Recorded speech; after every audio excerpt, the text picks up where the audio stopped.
কিন্তু কোনো রাষ্ট্র এখনো পর্যন্ত ইরানের মতো আক্রমণ করে না। এটা আশার দিক যে একটা রাষ্ট্র এই মানবতা বিরোধী একটি শক্তির বিরুদ্ধে ইরান আক্রমণ করতে পারছে। আসসালামু আলাইকুম দর্শক, শুরুতে ভিডিও টাইটেল এবং থাম্বনেল দেখে বুঝতে পেরেছেন ভিডিওটা কতটা গুরুত্বপূর্ণ হতে যাচ্ছে। তাই দর্শক ভিডিওটা স্কিপ করবেন না এবং ভিডিওটা সম্পূর্ণ দেখবেন এবং বেশি বেশি শেয়ার করে অন্যকে দেখার সুযোগ করে দিবেন। চলুন দর্শক, আমরা সর্বপ্রথম ভিডিওটা দেখে আসি। 1967 সালে আরব ইসরায়েল যুদ্ধের পর কোনো রাষ্ট্র, হামাস তো একটা সামরিক শক্তি বা গেরিলা সংগঠন, কিন্তু কোনো রাষ্ট্র এখনো পর্যন্ত ইরানের মতো আক্রমণ করে না। এটা আশার দিক যে একটা রাষ্ট্র এই মানবতা বিরোধী একটি শক্তির বিরুদ্ধে ইরান আক্রমণ করতে পারছে। এটা অন্যান্য রাষ্ট্রগুলো তাদের ডিফেন্স রক্ষার জন্য ইসরায়েলের কাছে মাথা নত করবে না, তারা আক্রমণ করতে উদ্বুদ্ধ করবে। এবং এই জন্য এই ক্ষেত্রে আমরা ইরানকে একেবারে আদর্শ হিসেবে গ্রহণ করতে পারি। আমরা হয়তো আশা করতে পারি যে একটা ইসলামী খেলাফত হবে, কিন্তু এটার আর সুযোগ নাই, কারণ সেন্ট্রালি ইসলামী আদর্শের ভিত্তিতে পৃথিবীতে কোনো একটা সাম্রাজ্য পরিচালিত হবে, এই ধরনের শক্ত কোনো পরিকল্পনা কোথাও নাই। ইরান শিয়া মতাবলম্বী অধ্যুষিত একটি রাষ্ট্র। তাদের রাষ্ট্রের অধিকাংশ জনগণ শিয়া মাযহাবে বিশ্বাসী। এখন আমি প্রথমে হতাশাজনক একটা কথা বলি যে আপনারা এখানে অধিকাংশ আমাদের শ্রদ্ধেয় বক্তাবৃন্দ তিনারা বলেছেন যে মুসলিমরা এক নয় এবং আশাবাদী যে তারা হয়তোবা জড়াবে কিনা। আমি এই আশাটাকে একেবারেই বাদ দিতে চাই, এই জন্য যে আমি মনে করি যে আশা করাটা কখনোই উচিত নয়। জিও পলিটিক্যাল বিশ্লেষণে আপনি গেলে কখনোই মুসলিম বলতে কোনো শব্দ আপনি জিও পলিটিক্সে পাবেন না। বিশেষ করে প্রথম বিশ্বযুদ্ধের সময় উসমানী অটোমান সাম্রাজ্যের পতন হওয়ার পর বিশ্ব পলিটিক্সে কোনো ধর্ম, উপধর্ম অথবা মাযহাব কেন্দ্রিক কোনো রাজনীতি পরিচালিত হয়েছে বলে আমার জানা নাই। শুধুমাত্র রাজনীতিতে, আভ্যন্তরীণ রাজনীতিতে, জিওপলিটিক্সে এই ধর্মগুলোকে, উপধর্মগুলোকে এবং মাযহাবগুলোকে ব্যবহার করছে ক্ষমতার উত্থান পতনের সিঁড়ি হিসেবে, কিন্তু কখনোই এই ধর্ম এবং উপধর্মের ভিত্তিতে একটা রাষ্ট্র পরিচালিত হয় না এবং জিওপলিটিক্সের ভাগ্য নির্ধারণ হয় না। বর্তমান প্রচলিত যুদ্ধগুলো, এটা হামাস হোক অথবা ইরানে হোক অথবা অন্য কোথাও হোক, কোনো ধরনের জিওপলিটিক্সের সাথে কোনো ধর্মীয় বিশ্বাস, আকীদা এবং মাযহাবের দূরতম সম্পর্ক নাই।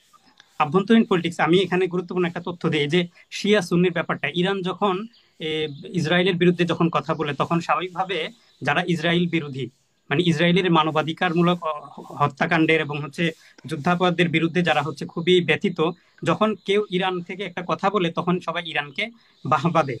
তখনই এক শ্রেণীর মানুষ উদ্ভব হয়, তারা বলে যে ইরান তো শিয়া, সুতরাং তাদেরকে সমর্থন দেওয়া যাবে না। এর উৎসটা কিন্তু স্বয়ং তিনি নয়, বরং এই উৎসটা ইসরায়েলের ইসরায়েলের জায়নবাদীদের একটি তথ্য সন্ত্রাসের অংশ। ইসরায়েলের সামরিক বাহিনীর মুখপাত্র, আরবি ডিপার্টমেন্টের মুখপাত্র আফখাই আদরাই, নামটা আপনি মনে রাখবেন, নোট করে নেবেন। আফখাই আদরাই, তিনি ইসরায়েলি বাহিনীর মধ্যপ্রাচ্যের, মানে আরবি ভাষার মুখপাত্র। তিনি সবসময় দেখবেন যে এই যে চলমান যুদ্ধের সময়ও তিনি এসে ইরানের বিরুদ্ধে এবং হামাসের বিরুদ্ধে ধর্মীয় কোরআন সুন্নাহর আলোকে বয়ান দেয়। একজন ইসরায়েলি সামরিক মুখপাত্র, তিনি কোরআন সুন্নাহর আলোকে তিনি বয়ান দিয়ে বোঝান যে হামাসের আকীদা আহলে সুন্নাত থেকে দূরে, ইরহাবি খারিজি আকীদা। আবার বলে যে ইরানের আকীদা রাফেদি আকীদার। নিঃসন্দেহে আহলে সুন্নাত ওয়াল জামাতের সাথে দূরত্ব আছে, মুসলমানদের ভিতরে এই আকীদার দূরত্বগুলো অনস্বীকারের কিছুই নাই। হ্যাঁ, গাজাতে যারা মুসলিমরা রয়েছে তারা কোন আকীদা, যদি আকীদা সম্পর্কে মানে এই বিষয়গুলি বলুন। আচ্ছা, গাজার তারা শতভাগ সুন্নি আকীদার। আমরা যে আকীদায় বিশ্বাসী, তুরস্ক, পাকিস্তান, বাংলাদেশ, সৌদি আরবের সাথে একটু দূরত্ব আছে, কারণ সৌদি আরবের সাথে তুরস্কের আকীদাগত দূরত্ব আছে। সৌদি আরব ওয়াহাবি বা সালাফি মতবাদ প্রভাবিত একটা রাষ্ট্র। তো এই সামরিক মুখপাত্রের যিনি মুখপাত্র আরবি ডিপার্টমেন্টের আফখাই, তিনি কোরআন সুন্নাহর আলোকে বর্ণনা করেন যে শিয়াদের আকীদা রাফিজি আকীদা।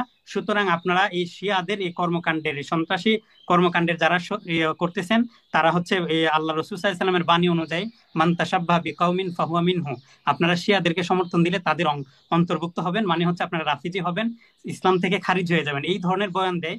তারপরে এই যে সালাফি ভিত্তিক এবং উগ্রমাদখালী ভিত্তিক একটি মতাদর্শ রয়েছে, যারা তুর্কি শাসন ব্যবস্থার, উসমানী খেলাফতের ব্যবস্থারও বিরুদ্ধে। ইভেন উসমানী, আপনারা জানেন যে অটোমান এম্পায়ারের বিরুদ্ধে বিদ্রোহ করে আরবের আজকের রাষ্ট্রগুলোর জন্ম হয়েছে। তো সেখানে সালাফি মতবাদের যারা বিশ্বাসী, তাদের অনেক শায়েখরা ইরান বিদ্বেষে একটা প্রচারণা করেন। আলটিমেটলি এটা করেন তাদের আকীদাগত বিদ্বেষের জায়গা থেকে। কিন্তু আসলে জিও পলিটিক্সে বাংলাদেশ, আমি যদি বাংলাদেশের কথা বলি, বাংলাদেশ নিজেদের মধ্যে তো আকিদাগত বিদ্বেষ করেছে প্রচুর। আছে, বিদ্বেষ আছে বলেই হচ্ছে ধরেন জামাত ইসলামী যখন জামাতের উপর যখন আওয়ামী লীগ শেখ হাসিনা মেসাকার করলো, তখন কিন্তু অন্যান্য আকিদাগত বিদ্বেষের কারণে এখন এই সালাফিরা কি জামাতিদেরকে মেরে ফেললে তারা খুশি হবে? ব্যাপারটা এরকম জায়গা থেকে গেছে। এমনটা হয়, এমনটাই হচ্ছে। মাই গড। হ্যাঁ, এবং দেখবেন আপনি যখন জামাতের এই যে নেতাদেরকে ফাঁসি দেওয়া হলো, আপনি সালাফিদের অথবা কোনো ধরনের উল্লেখযোগ্য ব্যক্তির প্রতিবাদ আপনি পাবেন না। তারা বলে যে তাদের খারেজি চিন্তা, যার কারণে তারা এই ধরনের পরিস্থিতির সম্মুখীন হয়েছে। এবং মিশরে যখন সিসি যখন ক্ষমতায় এসে মুরসিকে ফাঁসি দেয়, তখনও সালাফিরা বলেছে তারা হচ্ছে খারেজি আকীদা। এটা কেন হয়েছে সাগর ভাই? আমরা দুটো বিভাগে ভাগ করি। আমরা পলিটিক্স যখন বিশ্লেষণ করব, ব্যক্তিগতভাবে আমি কখনোই আকীদার এই ব্যাপারগুলোকে আনি না। ইভেন মুসলমান শব্দটা আনতে আমি রাজি নই।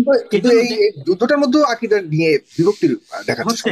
কিন্তু এই বিভক্তিটা কিন্তু এই বিভক্তিটা কিন্তু যারা যুদ্ধের নীতি নির্ধারণে, অর্থাৎ তুরস্কের যে সেনাবাহিনী অথবা ইরানের যে সেনাবাহিনী অথবা অন্য কোনো মুসলিম কান্ট্রির সেনাবাহিনীরা, তারা স্ট্র্যাটেজি নির্ধারণের ক্ষেত্রে আমরা ইরানের পক্ষে যাব না বিপক্ষে যাব, সেক্ষেত্রে কিন্তু আকীদার ব্যাপারগুলোকে তারা তাদের মাইন্ডসেটে নিয়ে আসছেন না। গুরুত্বপূর্ণ পয়েন্ট। সুতরাং সাধারণ মানুষ মানে সিভিলদের মধ্যে এই বাকযুদ্ধটাতে আসলে যুদ্ধ কোনো কিছু আগায়ও না পিছায়ও না, জাস্ট হচ্ছে নিজেদেরকে একটা অপ্রয়োজনীয় কাজে ব্যস্ত রাখতেছে। কারণ জিও পলিটিক্সে শিয়া সুন্নি অথবা এগুলোর কোনো স্থান নাই।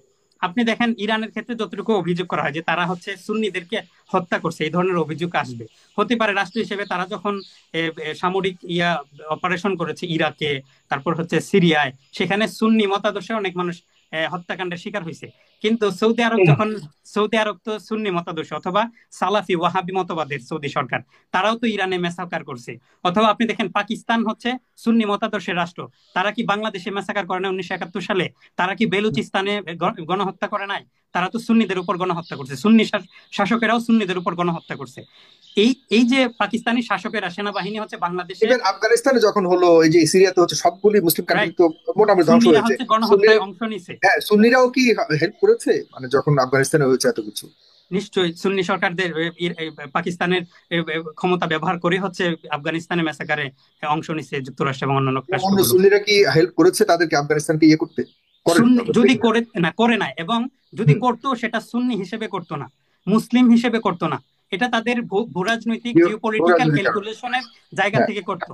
যে তার মানে মুসলিমদের ইউনিটিটাকে একদম সম্পূর্ণভাবে বিভক্তি করে রেখেছে, বিভাজন করে রেখেছে, এরকম একটা ধর্মীয় বিষয়কে মাঝখানে রেখে। এটা হলো ক্ষমতা ডিপ স্টেটে, বাংলাদেশের ডিপ স্টেটে মুসলিম সুন্নি ওয়াহাবি বলতে কোনো শব্দ নাই। বাংলাদেশ রাষ্ট্রীয় তার আধিপত্য রক্ষার জন্য, রাষ্ট্রের অবকাঠামোগত উন্নয়নের জন্য যেই রাষ্ট্রকে, এটা সুন্নি হোক ওয়াহাবি হোক অথবা কাফের হোক, যুক্তরাষ্ট্র হোক, যে রাষ্ট্রকে তারা ইতিবাচক মনে করবে, রাষ্ট্র তার পক্ষে যাবে। কোন রাষ্ট্র সুন্নি তার বিপক্ষে যাবে এরকমটা কখনোই হবে না। তবে বললাম যে রাষ্ট্র যখন ক্ষমতার একটা উত্থান পতনের অংশ হিসেবে তারা ব্যবহার করে, যেমন আপনি দেখবেন যে শেখ হাসিনা নির্বাচনের আগে আজমির শরীফে গিয়ে দোয়া করবেন অথবা মাজারে গিয়ে দোয়া করে। এই কারণে আমি ইদানিং কালে যখন যে আমাদের ইরান নিয়ে এই কনফ্লিক্ট নিয়ে যখন লেখালেখি করছি, অনেকে কমেন্টে এসে বলছে যে আমি ইরানের দালাল।